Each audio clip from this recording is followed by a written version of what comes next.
నమస్తే రాజకీయం cinema గమ్మతి ఇచ్చంత్రాలు viral అవుతున్న వీడియోలు గిట్ల తీరు వార్తలతోని మన మైక్ టీం ముచ్చట్లు తయారుగున్నాయి. చెల్ల సుషదం పాండ్రి అంతకంటే మొదలైతే హెడ్లైన్స్. రేవంత్ కు వ్యతిరేకంగా కాంగ్రెస్ లో తయారైందట ఓ ముఠ. లక్ష్మణ్ అన్న చెప్పుకొచ్చిండు అందరు ఇచ్చంత్రపోయే మాట. రేవంత్ అపాయింట్మెంటే ఇస్తలేడని మొత్తుకుంటుండు మోత్కుపల్లి. మా వోళ్లకు అన్యాయం చేస్తారా అనుకుంటా చేస్తుండు బానే లొల్లి. ఫుడ్ పార్సల్ ఇచ్చి డెలివరీ బాయ్ ఎత్తుకపోయిండు బూట్లు. ఇదేం కాక్కుర్తిరా అయ్యా అని జనాలు పెడుతుర్రు సోట్లు. కాంగ్రెస్ సర్కారు కొలువుదీరిన కాన్ నుంచి పథకాలేంది, పనితీరేంది, పతారేంది, పబ్లిక్ ల మాటలేంది అనే దానికన్నా గవర్నమెంట్ వడిపోతది, కూలిపోతది అనుకుంటే ఈయనొస్తున్న మాటలే ఎక్కువ. ఓనాడు కాకుంటే ఓనాడు తక్కువైతే అనుకుంటే ఇంత ఈ ముచ్చట్లు పెరుగుతూనే ఉన్నాయి గానీ తక్కువైతలేవు. మీదికెళ్ళి కాంగ్రెస్ లో సీఎం రేవంత్ అంటే వడనోళ్లు సపరేట్ గ్రూప్ కట్టి ఏన్కంగా పని చేస్తున్నారని కూడా ఈయనొస్తూనే ఉండే. ఇక ఇప్పుడు కొత్తగా బీజేపీ లక్ష్మణ గీ ముచ్చట ముంగటేసుకుండు. రేవంత్ రెడ్డి మీద పక్క పాటోలది ప్రేమనా జాల పైలం చెప్పే సోపత ఏది తెలుస్తలేదు. మీ పాటోలే నీ మీద కుట్రలు చేస్తురు, దెబ్బతీసే ముఠా తయారయ్యారు అనుకుంటా నోర్నోయంగా చెప్తూనే ఉన్నారు. ఇలా బీజేపీ లీడర్ లక్ష్మణ్ అన్న కూడా గిదే ముచ్చట ముంగటేసుకొని ఇగో గీ తీర్లా మాట్లాడుకొచ్చిండు. రేవంత్ రెడ్డి గారు కొత్త పల్లెం ఎత్తుకున్నారు. ఇవాళ ప్రజల దృష్టిని మళ్లించేదానికి ఒక కొత్త నాటకం మొదలుపెట్టి ప్రజల సానుభూతి పొందడానికి తన పైన కుట్ర జరుగుతుందని, తనని దొంగ దెబ్బ తీయడానికి ప్రయత్నిస్తున్నారని చెప్పి కళ్ళబొల్లి మాటలు మాట్లాడుతున్నారు. ఎవరు మీ పార్టీలో కుట్రలు పడుతున్నారా, లేదా దొంగ దెబ్బ తీయడానికి మీ పార్టీలో ఏమైనా ముఠాలు గ్రూపులు కడుతున్నారా అని వారికి తెలిసిన విషయం. మొన్నటి దాంకనే పార్టీలతోటి తేడా లేకుండా అందరు లీడర్లుండి కాంగ్రెస్ కూలిపోతది, హస్తం లీడర్లు మాకు టచ్లున్నారు, గవర్నమెంట్ ను గంగల కలిసేటట్టు చేస్తందుకు ఎంతో దూరం లేదనుకుంటా డైలాగులు దంచి కొట్టిర్రు. ఇప్పుడేమో ఎవలో బయటోళ్లు బాక్సులలో సద్దులు కట్టుకొని వచ్చి గుట్టలల్లా గుట్టుగా మీటింగ్లు పెట్టుకొని తన్లాడే అక్కరే లేదు. గాంధీ భవన్ లో తిరిగే లీడర్లే లేని రందులు మోపు చేస్తుర్రు. రేవంత్ కు అంతు సిక్కకుట పని కానిస్తారు అని అనబట్టిర్రు. మొన్న కొడంగల్లా రేవంత్ రెడ్డి అనుకొచ్చిన మాటలు చూస్తుంటే కూడా ఇటువంటి పక్క పాటోళ్ల మాటలకి ఇంకింత బలం పెరిగినట్టే అనిపిస్తుంది. మరి ఈ మాటలకి కాంగ్రెస్ లీడర్లు సీఎం రేవంత్ ఏ తీర్ల కౌంటర్లతో తయారుగుంటారో చూడాలి. మరి లేచింది నిద్ర లేచింది మహిళా లోకం అని వెనకటి సినిమాలల్లా పాటలే కాదు, ఇగో ఈ తీర్ల ముంగట పడుతురు కూడా ఆడోళ్ళు. ఏది నడిచినా మేము ఊకున్నంత సేపే, మాకు తిక్కరేగే కోపానికి వస్తే తగ్గేదే లేదు, ఎవ్వలేం చెప్పినా ఊకునేదే లేదని ఇగో గిట్ల ప్రతాపం చూపించి కోపం తీర్చుకున్నారు. ఏయ్ తల్గి తగ్గనే తగ్గకుర్రే అక్కలు, ఆ గది అట్లా చల్ మంచిగా చెప్తే గీళ్ళేడింటారే. శివాంగుల్ లెక్క మీరు సీన్లకి ఎంటర్ అయితేనే ట్రెండ్ సెట్ అవుతుంది, లేకుంటే గీ మొగోళ్ళు ఏడింటారు.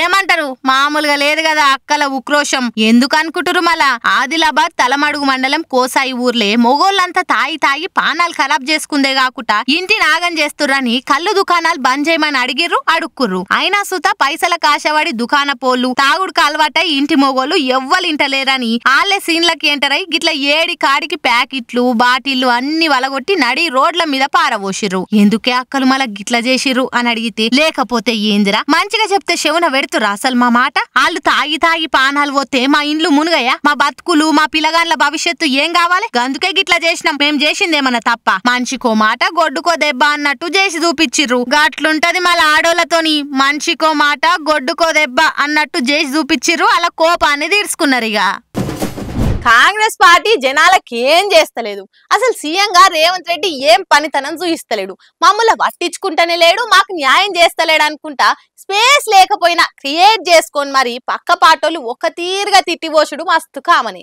కానీ కాంగ్రెస్ లోనే ఉన్న మోత్కుపల్లి ఇగో గిట్ల సీఎం మీద చిందులు దొక్కుతుండు. గులాబీ పార్టీకెళ్లి లీడర్లు గులుక్కుంటా మాట్లాడి చేయి పార్టీలో షరీకైతున్నారు కదా, కానీ సొంత పార్టీ లీడర్ మోత్కుపల్లే సీఎం రేవంత్ రెడ్డి మీద గరమెత్తున్నాడు. 80 లక్షల మందున్న మా సామాజిక వర్గానికి ఒక్క టికెట్ ఇయ్యరు గానీ గడ్డం ఇవే కుటుంబంలో మాత్రం 3 టికెట్లు ఎట్లిస్తారు? 10 మంది సీఎంలను చూసిన నా రాజకీయ జీవితంలో, కానీ ఇట్లా మా కులంకేలి ఒక్క టికెట్ కూడా ఇవ్వకుండా ఎవ్వలేరు. ఇట్లనే అయితే రేపు మా ఊళ్ళో ఓట్లు కాంగ్రెస్ కు వడకుండా పోతే పార్టీ పరిస్థితి ఏంది అని ఓ కాంగ్రెస్ లీడర్ గా మస్తు బాధపడుతున్నా. ఈ ముచ్చట్లు అన్ని మాట్లాడదామని సీఎం రేవంత్ అపాయింట్మెంట్ కోసం రోజు ప్రయత్నం చేస్తున్నా, కానీ ఇస్తనే లేడు అని కడుపులో ఉన్న బాధ అంతగా అక్కేసిండి. ఇట్లా ఒక కుటుంబంలో 2-3 ఇవ్వాల్సిన అవసరం ఏమున్నది? ఒక్క సీటు మాకు లేదా? 80 లక్షల మంది ఉన్నాం మేము. మేము అడుగుతుంది ఒకటే, కుటుంబానికి 2, 3 తీసుకుంటే ఒక్కటి మాకు ఇయ్యలేరా? ఒక్క సీటుకు కూడా మా మాదిగల అర్హులు కాదా? అదన్నా చెప్పండి. మాకు కూడా న్యాయం చేయండి, మా కులానికి కూడా న్యాయం చేయండి. నిజంగా మాదిగలు ఓట్లు వేయకపోతే పార్టీ భవిష్యత్తు ఏమిటి? కాంగ్రెస్ పార్టీ భవిష్యత్తు ఏమిటని నేను అడుగుతున్నా ఒక సీనియర్ నాయకుడిగా, ఆ పార్టీలో చేద్దామనేటువంటి ఆలోచన కలిగినటువంటి ఒక వ్యక్తిగా. పార్టీ భవిష్యత్తు ఏమిటి? ఇంతవరకు ఎవరైనా ఈ రకమైన నిర్ణయం తీసుకున్నారా? నేను 10 మంది ముఖ్యమంత్రులను చూశాను, ఎవరు కూడా ఈ రకమైన నిర్ణయం అయితే జరగలేదు. మరి ఇది ఏ రకమైనటువంటి నిర్ణయం అనేటువంటిది ముఖ్యమంత్రి గారు ఆలోచన చేయాలని నేను విజ్ఞప్తి చేస్తా ఉన్నా. కాంగ్రెస్ పార్టీ 4 కాళ్ళ పాటు ఉండాలని కదా మేము కాంగ్రెస్ పార్టీలోకి వచ్చింది. కానీ ఇవాళ మా జాతి మొత్తాన్ని పక్కన పెట్టేసి రిజర్వేషన్లే లేవు అన్నట్టుగా రిజర్వేషన్లకు దూరంగా పెట్టి 3 స్థానాలు రిజర్వేషన్స్ ఉంటే, మరి ఎంపీ స్థానాలు ఉంటే 3 స్థానాల్లో మాదిగా కులానికి ఒక్కటి కూడా కేటాయించకపోవడం అనేటువంటిది ఇవాళ జాతి మొత్తం బాధపడుతున్న విషయంగా ఈ సందర్భంగా ఇది అవమానకరమైనటువంటి విషయంగా కూడా ఈ సందర్భంగా తెలియజేస్తా ఉన్నా. అరే ఎన్నిసార్లు, నేను రోజు అంటుంటే మళ్ళీ ఎన్నిసార్లు అంటారు. ఎందుకు ఇస్తాడో నాకు తెలియదు. ఇక నువ్వు అడిగే క్వశ్చన్లో నేను ఏం చెప్పాలి, నేను రోజు అడుగుతున్నా. మొత్తానికి మోత్కుపల్లి మాట్లాడిన మాటలు తెలంగాణ పాలిటిక్స్ లో కొత్త పంచాయతీకి పరదలు లేపుతున్నాయి. ఇప్పుడు బయటి పార్టీల లీడర్లు కాంగ్రెస్ ను సీఎం ను మాటలన్నారంటే ప్రతిపక్షాలు కాబట్టి పక్క అట్లనే మాట్లాడతారు. బదనాం చేసి బ్రాండెడ్ బట్ట కలిసి మీదేస్తారని అనుకోవచ్చు. అరే మన సొంత పార్టీ లీడర్ ఇట్లా మాట్లాడితే మంది ముందుల పలసగ్గామా, పార్టీ పతార పాతాళంలో పోదా అని అనుకోబట్టి హస్తం పార్టీ నేతలు. మరి రేవంత్ రెడ్డి తీరిక లేకుండా బిజీగా ఉండి అపాయింట్మెంట్ ఇస్తలేడో లేకుంటే వెనకంగా ఏమైతుందో తెలియదు. కానీ ఎంపీ ఎలక్షన్ల ముందర మోత్కుపల్లి పెద్దలలో మోపేస్తాట్టున్నాడు పోరి. ఆడల జీవితంలో పుట్టినప్పటి సంధి ఒకటెనకొకటి అయితేనే ఉంటాయి. పెరిగి పెద్దగానే చదువు, డ్యూటీ, పెళ్లి, అటెనక పిల్లలు, ఇల్లు, సంసారం, గిట్లా ఒకటి నుంచి ఇంకోటి మారుతూనే ఉంటది బతుకు. కానీ ఎంత పెద్ద కొలువు చేసినా అమ్మతనం అందరికి సమానంగా ఉంటది. నువ్వు ఎంత మందితో మేడం అని పిలిపించుకో, ఎంత హై స్టేజ్లుండు, పిల్లలకు మాత్రం అమ్మవే. ఇప్పుడు గీ ముచ్చట ఎందుకంటే ఈ మేడం పెట్టిన పోస్ట్ చూస్తే మీకే సమజైతది.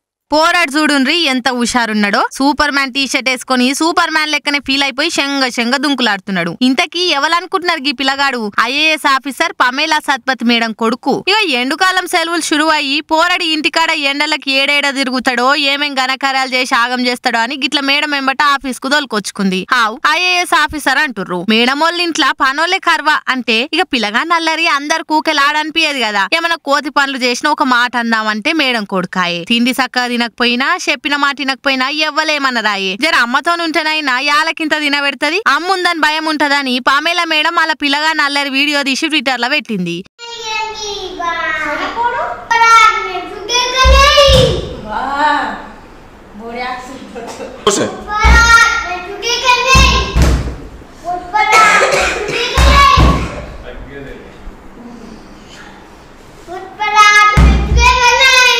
ఇక ఆమె పోస్ట్ ను స్మితా సబర్వాల్ మేడం రీట్వీట్ చేసి గిట్లా రాసుకొచ్చింది. ఆడదాని జీవితంలో ఎన్ని తప్పినా అమ్మతనం ఎన్నటికి తప్పది. ఎండుకాలం వస్తే అందరికి సెలవులుంటాయి గాని అమ్మలకు మాత్రం సెలవులుండయి. ఎంత పెద్ద ఆఫీసర్ అయినా పిల్లలను కంటికి రెప్పలెక్క చూడక తప్పది. ఎండల కలిసిపోకుట వాళ్ళకి కావలు కాస్తనే ఉండాలి. ఇది చూస్తే నాకు నా పాత జ్ఞాపకాలు యాదికి వస్తున్నాయి. నేను కూడా నా పిల్లలను గిట్లనే ఎండుకాలం సెలవులు వస్తే ఆఫీస్లకు దొలకబోతుండే. బుడ్డోడు మస్తు హైపర్ యాక్టివ్ ఉన్నాడు, చిన్నో నల్లరి మామూలుగా లేదు కదా అని రాసుకొచ్చి పోస్ట్ పెట్టింది. ఇక ఇది చూసిన అమ్మలంతా ఎవ్వలైనా అమ్మనే, ఎంత పెద్ద తోపైనా పిల్లలకు మాత్రం అమ్మనే అని మురువబట్టిర్రు. జనసేన పార్టీ అధినేత పవనాలను గెలిపించుకునే ధ్యేయంగా 2 తెలుగు రాష్ట్రాలల్లో పేరు పోయిన జబర్దస్త్ నటులు రంగంలోకి దిగిండ్రు. పవనాల్ గెలుపు కోసం స్కిట్లు బంద్ చేసి మందితోని తిట్లైనా సరే తింటామనుకుంటా ప్రచారానికి బయలుదేరిండ్రు.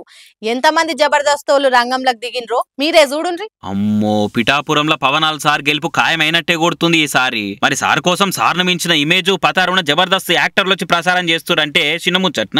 ఏ పార్టీకైనా స్టార్ క్యాంపెయినర్లు అంటే జనాలలో పలుకుబడున్నోళ్ళు, మాట కళాకారులను పెడుతుంటారు. కానీ పవనాల్ సార్ మాత్రం జబర్దస్తోలోనే నమ్ముకున్నాడు. వాళ్ళని మించిన స్టార్లు ఎవరున్నారని Hyper Aadi, getup scene, Johnny master, Ambati riders వంటి ఉద్దండ స్టార్ క్యాంపెయినర్లను రంగంలోకి దింపిండు. పవనాలు విల్సురే ఆల్సం హైపరాది హైపర్ స్పీడ్ తోటి పిఠాపురంలో వాలిపోయిండు. 3 వద్దుల సంది ఎండల వాడిపోకుండా ప్రసారం చేస్తున్నాడు. పవనాలకు ఓటేస్తే పిఠాపురం కూడా ఓ రామోజీ ఫిల్మ్ సిటీ లెక్క టూరిస్ట్ స్పాట్ అవుతుంది. పిఠాపురం ఏడుంది అని ఎంకులాడుకుంటా గూగుల్ మ్యాప్స్ పెట్టుకొని మరి 7-7 జనాలు వస్తారని అంటున్నాడు. ఆ తీల పిఠాపురం రూపురేఖలే మారుస్తారట పవనాల్ సారు.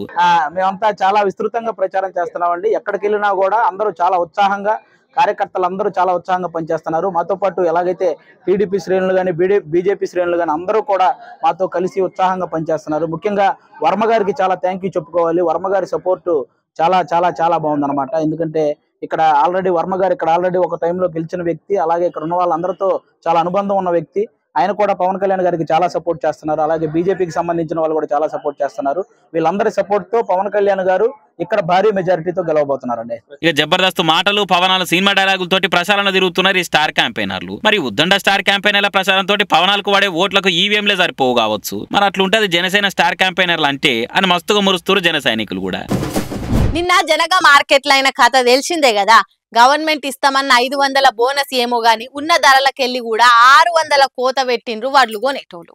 అక్కడ దొంగలకు సర్దిగట్టినట్టు పనిచేసిన ఆఫీసర్లను సస్పెండ్ చేసింది సర్కారును ప్రతిపక్షం బద్నాం చేయకముందే రైతుల సమస్యలను తీర్చే పని ముంగటేసుకుంటూ సీఎం సార్. నిన్న వడ్ల కొనుగోలుదారులు తేమ పేరు చెప్పి పైసలకు కోత పెట్టిర్రు. రైతాంగం అంతా ఒక్కటే తిరిగా బగ్గుమన్నది. పల్ల రాజేశ్వరరెడ్డి సార్ కూడా పోయి రైతులకు మద్దతుగా నిలిచిండు. ముచ్చట రాజకీయంగా పెద్దదైంది. ఎంబటే సీఎం దాకా చేరింది. సీఎం సార్ ఇక మస్తు సీరియస్ అయ్యిండు. మార్కెట్ కమిటీ ఆఫీసర్ను సస్పెండ్ చేసిండు. వడ్ల మద్దతు ధరల కోతలు పెడితే చర్యలు తీసుకుంటామని వార్నింగ్ ఇచ్చిండు. నిన్న సీఎం సార్ గంత సీరియస్ గా చెప్పినా కొంతమంది వడ్ల కొనుగోలుదారులు బేఖాతరు చేస్తున్నారు. తీరు మార్చుకోకుండా గింతే ధరిస్తాము అని రైతులకు హుకుం చేస్తున్నారు. ఇక పరిస్థితి ఇట్టుంటే బదనామైతామని సీఎం సార్ ఆఫీసర్లను పిలిచి మీటింగ్ పెట్టిండు. రైతులకు సమస్య లేకుండా కొనుగోలు కేంద్రాలు ఏర్పాటు చేయాలి, మద్దతు ధరించి వడ్లు కొనాలి, కొర్రీలు పెట్టే దళారీగాల మీద చర్యలు తీసుకోవాలని ఆఫీసర్లకు ఆర్డర్ చేసిండు. అటు నీళ్ల సమస్య మీద కూడా చర్చ పెట్టిండు. సాగునీళ్ళకే గాని తాగునీళ్ళకే గాని ఎవ్వరు ఏడ ఇబ్బంది పడొద్దు, అసలు సమస్య లేకుండా చూసుకోవాలని ఆఫీసర్లకు ఆర్డర్ చేసిండు. సీఎం సార్ మంచినే చెప్తుండు కానీ కిందున్న ఆఫీసర్లే మద్దుతనం చూపించి సర్కారు బదనాం చేసే పనులు చేస్తున్నారు. మరి సార్ కొరడా పట్టుకోకుండా వాళ్ళకే నష్టమవుతుంది.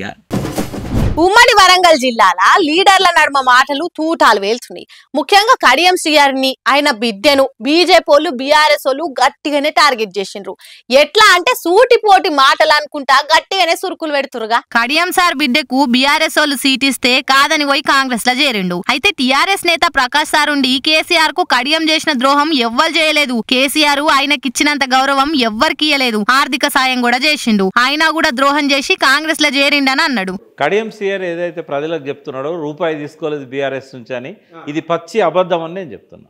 అబద్ధాలు చెప్పాల్సిన అవసరం నాకు లేదు. అది ఖచ్చితంగా కేసీఆర్ను ద్రోహం చేసిండు, మోసం చేసిండు కడియం సీఆర్ చేసిన దుర్మార్గం చరిత్రలో ఎవరు ఎప్పటికీ మరవరు. మామూలు దుర్మార్గం కాదు అది. కేసీఆర్ నమ్మకాన్ని మోసం చేశాడు. కేసీఆర్ చాలాసార్లు మోసపోయిండు కానీ కడియం సీఆర్ మోసం చేసినట్టు కేసీఆర్ని ఎవరు మోసం చేయలేదు. కడియం సీఆర్కి చేసినంత గొప్ప కేసీఆర్ ఎవరికి చేయలే. ఉప ముఖ్యమంత్రి ఇచ్చిండు, ఎంపీ ఇచ్చిండు, ఆఖరికి పదవి లేకపోతే ఎమ్మెల్సీ ఇచ్చిండు, ఎమ్మెల్సీ ఉండగానే ఎమ్మెల్యే ఇచ్చిండు. మనిషి ఇంటలెక్చువల్, నాన్ కరప్ట్ అని అనుకున్నారు. కానీ ఆయన ఇన్ని సంవత్సరాల నాన్ కరప్ట్ అంతా కేసీఆర్ దగ్గర డబ్బులు తీసుకొని కాంగ్రెస్లో పోయినప్పుడే ఆ డబ్బులు రిటర్న్ చేయాలి కదా. అటు బీజేపీ వరంగల్ క్యాండిడేట్ ఆరూరి రమేష్ ఉండి కడియం కావ్యది ఇక్కడ కాదు గుంటూరు. ఆమె పెండ్లు చేసుకున్నది ఒక ముస్లిం పిల్లగాన్ని. మరి ఆమె కడియం కావ్య ఎట్లయితది? గుంటూరు కోడలకు ఇక్కడేం పని అనుకుంటది ఇటు వచ్చిండు. మరి కావ్య గారికి ఈ వరంగల్ కున్న సంబంధం ఏంటి? కావ్య నజరుద్దీన్ వారి అత్తగారు గుంటూరు. మరి ఆ గుంటూరు వాసికి వరంగల్ పార్లమెంట్ టికెట్ ఏం అవసరం? మరి దయచేసి మహమ్మద్ కావ్య నజరుద్దీన్ ఎందుకు ఇక్కడ ఈ ప్రజలు ఓటు వేయాలి? నేను మీ బిడ్డగా, ఇక్కడ పుట్టి పెరిగిన బిడ్డగా, ఈ ప్రజల మధ్యలో ఉన్న బిడ్డగా, ఈ ప్రజల మధ్య కష్ట సుఖాలు పంచుకున్న బిడ్డగా మరి నేను ఒకటే మనవి చేస్తున్నా, మరి గుంటూరు వాసి కావాలా మీ బిడ్డ కావాలా? ఒకసారి మీరు ఆలోచన చెయ్యాలి. గతంలో ఎస్సీ రిజర్వేషన్ వల్ల 40 సంవత్సరాలుగా ఈ ప్రాంతంలో ఉన్న దళితులు నష్టపోయారు, ఆగమయ్యారు. ఇక ఆ మాటలు విన్నాక కడియం శ్రీహరి సారు వాళ్ళ బిడ్డే కావ్య బగ్గుమన్నారు. మమ్మల్ని అంత మాటలంటవా అని ఆరూరి మీద ఫైర్ అయినరు. కడియం కావ్య భర్త గురించి మాట్లాడే అక్కరేమున్నది, దమ్ముంటే గెలిచి చూపెట్టమని సవాల్ చేసిండు. కేసీఆర్ కు నేనేం ద్రోహం చేయలే అని అనుకొచ్చిండు. ఆరూరి రమేష్ కు రాజకీయాలలో ఓనమాలు దిద్దిచ్చిందే నేను, గెలిపించింది నేను. అసోంటిది నా మీద నా బిడ్డ మీద గాని మాటలు మాట్లాడితే ఖబర్దార్ అని వార్నింగ్ ఇచ్చిండు. కార్పాటోలు పైసలు ఇచ్చినట్టు నిరూపిస్తే నా బిడ్డని ఇప్పుడే పోటీలకెళ్ళి తప్పుకోమంటా అని అనుకొచ్చిండు. నేను ఎన్నడూ కూడా ఏ పార్టీలో ఉన్నా ఆ పార్టీ నిర్ణయానికి విధానానికి కట్టుబడి ఉన్నాడే తప్ప ఎవరికి వెన్నుపోటు పడవలేదు. ఆ మాటకు వస్తే నా ద్వారా ఎదిగిన అరుణ్ రమేష్ నాకు వెన్నుపోటు పొడిచాడు. నేను పెంచిన అరుణ్ రమేష్ నాకు వెన్నుపోటు పొడిచాడు. ఎందుకు అంటే బీఆర్ఎస్ టికెట్ ఆయనకి ఇవ్వమని అడిగాము. మేమందరం కూడా యునానిమస్గా బీఆర్ఎస్ టికెట్ ఆయనకే ఇవ్వమన్నాం. కానీ మా మాట వినకుంటే వెళ్ళిపోయాడు, టికెట్ తెచ్చుకున్నాడు. నీకు వెన్నుపోటు పొడవలే, నీకు అన్యాయం చేయలే, నీకే టికెట్ ఇవ్వమని చెప్పాము మేము. కేసీఆర్ ముందట, రమేష్ ముందట, అందరి ముందట రమేష్కే టికెట్ ఇవ్వమని అందరం చెప్పాము. నువ్వు వెన్నుపోటు పొడిచి పార్టీ మారి ఇతరుల మీద నువ్వు మాట్లాడే అర్హత నీకెక్కడిది? నువ్వు కూడా పార్టీ మారినావు కదా. నువ్వు ఎన్నుపోటు ఓడిచినావంటే నువ్వెన్నుపోటు ఓడిచినావని ఇద్దరు లీడర్లు ఇరుగా తిట్టుకున్నారు. మరి ఈ పంచాయతీ ఎన్నొద్దులు కంటిన్యూ అవుతుందో చూడాలి. ఇయాల రేపు ఇంట్లో వండుకునుడు పురాగా మర్చిపోయినట్టే చేస్తున్నారు కొందరు. ఏదో ఒకటి ఆర్డర్ పెట్టి 3 పూటల ముద్దుగా కమ్మగా తింటున్నారు. సరే తింటే తిన్నారు, ఆల పైసలు ఆల తిండి ఆల పానం, మనదేం పోయింది అని ఊకుందామనంటే ఇగో గిసువంటి డెలివరీ బాయ్లు చేస్తుండగా గిసువంటి లాసులు కూడా అవుతున్నారు పాపం. ఫుడ్ డెలివరీ బాయ్ అంటే ఆర్డర్ వచ్చిన ఫుడ్ హోటల్కి వెళ్ళి తీసుకుపోయి లొకేషన్ లో చూపించిన అడ్రస్ కాడికి పోయి ఇచ్చి రావాలి. కానీ డెలివరీ బాయ్ అట్లా కాదు. కక్కుర్తి వాడి తిక్కల పని చేసి సీసీ కెమెరాలకు అడ్డంగా దొరికిపోయి నిట్ట నిలువున మునిగిపోయిండు. హర్యానాల గురుగ్రామ్ కాడ ఓ అపార్ట్మెంట్ అయింది ఈ కథ. ఈ స్విగ్గీ డెలివరీ బాయ్ పోయి ప్లాట్ ముంగట డోర్ కాడ నిలబడి బెల్ కొడితే ఆ ఇంటోళ్ళు వచ్చి ఆర్డర్ ఇచ్చిన ఫుడ్ తీసుకొని పోయారు కదా. ఇప్పుడు చూడురిగా కాక చిన్నగా అటు ఇటు చూసిండు, ఎవ్వరు లేరు కదా అని చెక్ చేసుకున్నాడు. కథం అని ఆర్ఆర్ లేకుండానే నెత్తికి చుట్టుకొచ్చి ముఖం తుడుచుకున్నట్టు చేసిన తువ్వాళ్ళ ఆడున్న బూట్లను తీసి దాచిపెట్టి లడక్కన కిందికి దిగిండు. ఇక ఈయన పోయినాక ఇంటోళ్ళు వెనక ఉండి అరే బూట్లు కానొస్తలేవేంది గిన్నే పెడితిమి అని సీసీటీవీ ఫుటేజ్ తీసి చూస్తే కాక కళాఖండము చేతివాటము మొత్తం బయటపడ్డది. నీ దొంగోనికి చెప్పే లాభం అని వెనకటి సంది సామెత ఉంటే ఏమో అనుకున్నాం గానీ తిండి డెలివరీ చేసేందుకు వచ్చి బూట్లు ఎత్తుకపోవడైతే ఇప్పుడే చూస్తున్నాం అనుకుంటా మస్తు మంది కామెంట్లు పెట్టబట్టారు. సోషల్ మీడియాలో వైరల్ అవుతున్న ఈ వీడియోను చూసిన వాళ్ళు గులకాడినే బూట్లకు చెప్పులకు భద్రత లేదురా అని అనుకుంటే ఇట్లా కూడా మాయం చేస్తుర్రా అని ఇంకొందరు రాగం కాబట్టి. సో శరానులా నేను పట్టుకొచ్చిన ముచ్చట్లు ఎట్లున్నాయో ఇంకిన్ని ముచ్చట్లతోటి మళ్ళా కలుద్దాం. అప్పటిదాకా చూస్తూనే ఉండండి మన మైక్ టీవీ ముచ్చట్లు.